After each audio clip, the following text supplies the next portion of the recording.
Mas o que levaria o jovem de apenas 26 anos a morrer no auge da carreira?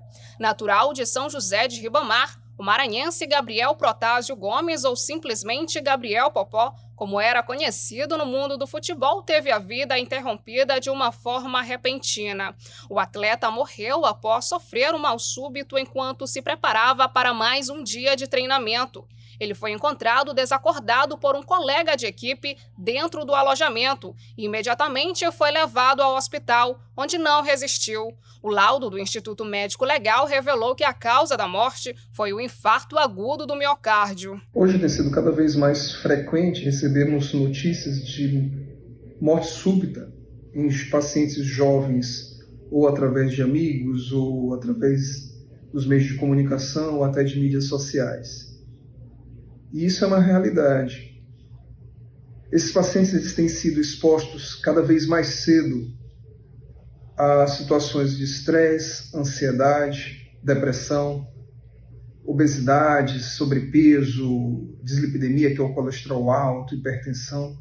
E a nossa população jovem de hoje ela tem muito mais doença orgânica e de origem psicológica do que a população jovem no passado. Gabriel não é um caso isolado no estado. Dados da plataforma Monitora Saúde Maranhão apontam que 38,24% das pessoas que sofrem de infarto agudo do miocárdio, considerando a proporção para cada 100 mil habitantes, evoluem para a morte. Ainda, segundo dados da plataforma, a condição médica grave é mais comum entre pessoas com 70 anos ou mais, seguida da faixa etária de 60 a 69 anos. Porém, o caso de Gabriel chama a atenção para a importância dos cuidados com a saúde, também necessários na juventude, para evitar situações semelhantes. Esses fatores de risco, eles aumentam realmente a prevalência de infarto em pacientes jovens.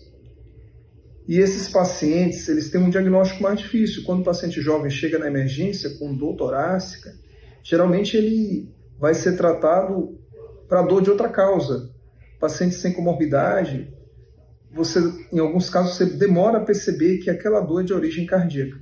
Principalmente as mulheres. As mulheres, elas costumam ter dor mal caracterizada, às vezes uma dor que nem é localizada no tórax. Isso também atrasa o diagnóstico. Essa doença é uma condição grave que pode ser evitada com cuidados essenciais, como uma alimentação adequada e controle do estresse. Fatores como o tabagismo, sedentarismo e a alimentação ruim são os principais responsáveis pelo aumento dos riscos. Na verdade, é um conjunto de fatores, né? São fatores que influenciam nessa saúde física, mental, cardiovascular. Então, sono, exercício físico é muito importante, a pessoa manter regularidade, fazer atividade física diariamente, isso é muito importante.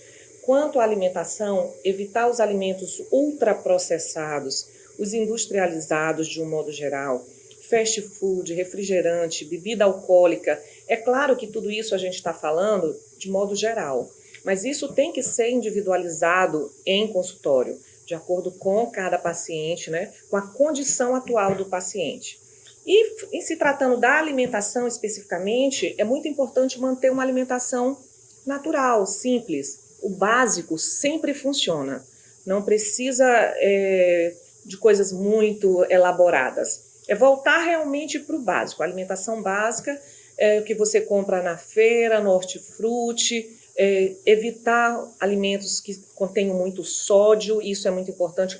Adicionar muito sal às preparações, muitas gorduras às preparações. Eu sempre comento que a gordura natural do alimento, ela não é maléfica.